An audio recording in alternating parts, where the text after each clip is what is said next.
It's recording. It's kind of awesome when we think about everything that we see, feel, touch, hear, smell, everything that we can think about or pick up with our senses, God made.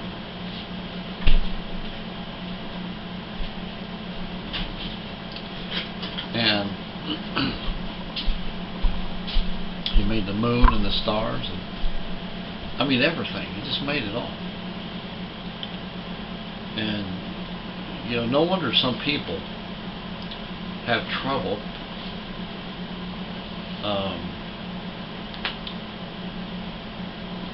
believing the Bible, because it doesn't coincide with our natural senses and the natural way of doing things. But of course, God's not natural; He's supernatural. So when we think about how the earth came to be, we try to figure something out according to our natural senses. And like Charles Darwin went, and he must have been a man who thought a lot about it. I remember thinking when I was really young, I've said this on YouTube several times before, I must have been 2 years old, maybe 3. And I was looking at my arms and noticing how they worked, and I thought, who put me together? Nobody told me that anybody put me together. I just knew somebody did. And it was kind of a natural thing for me to come up with that conclusion, because I knew that such a miraculous thing that I was looking at couldn't just happen on its own. So atheists, and I was like a little child. Now atheists, and the older that you get, people that don't believe God exists, the more sophisticated you want to get into it, and extremely complicate the things that draw you to a real God.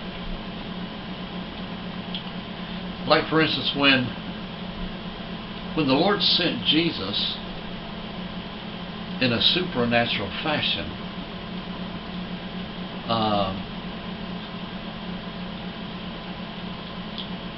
Joseph knew that no one would believe that Mary became pregnant through and by a supernatural way or fashion. And even today, people still try to pervert it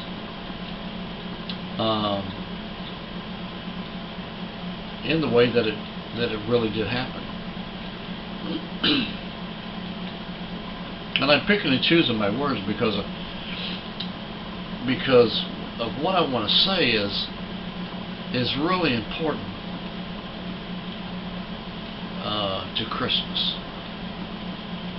Because like Christ he's still the reason for the season.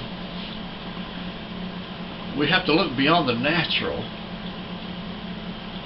to see truth in this fashion, because there's so much evidence in the supernatural realm that is overwhelming. It's impossible that such a coincidence would happen. It's like 1,000,000,000,000 to 1 chance of, and higher. I can't even say the number, how many different zeros it has after it. I'm just saying trillion because that's the highest number I know. So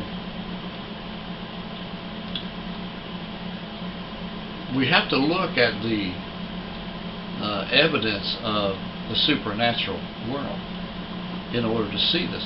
The Bible said that the light shone into the world. Now when it said the light shone into the world, it meant that something out of the ordinary. The Star of Bethlehem, listed in the Bible, and we just learned a song about and sang it in church last weekend. This was a symbol of the light that was shining into the world. You're right, it wasn't last weekend, it was Wednesday. Okay. My wife's looking at me funny.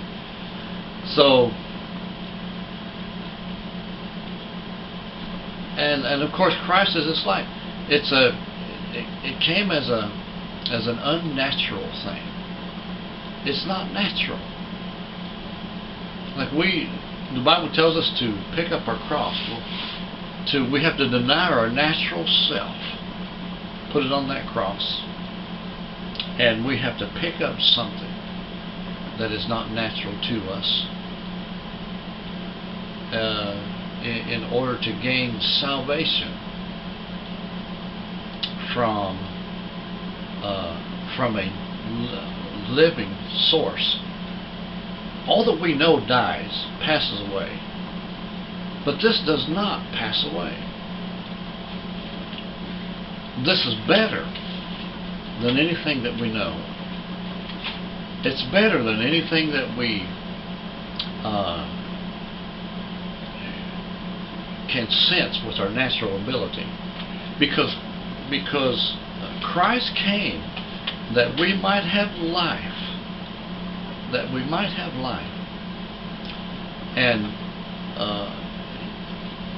he's not talking about it for a short period of time. This life lasts forever in a supernatural form. Okay. So thank you for joining me. Join me again next time. We'll have another great subject right here on Crossing the Middle Ministry. God bless.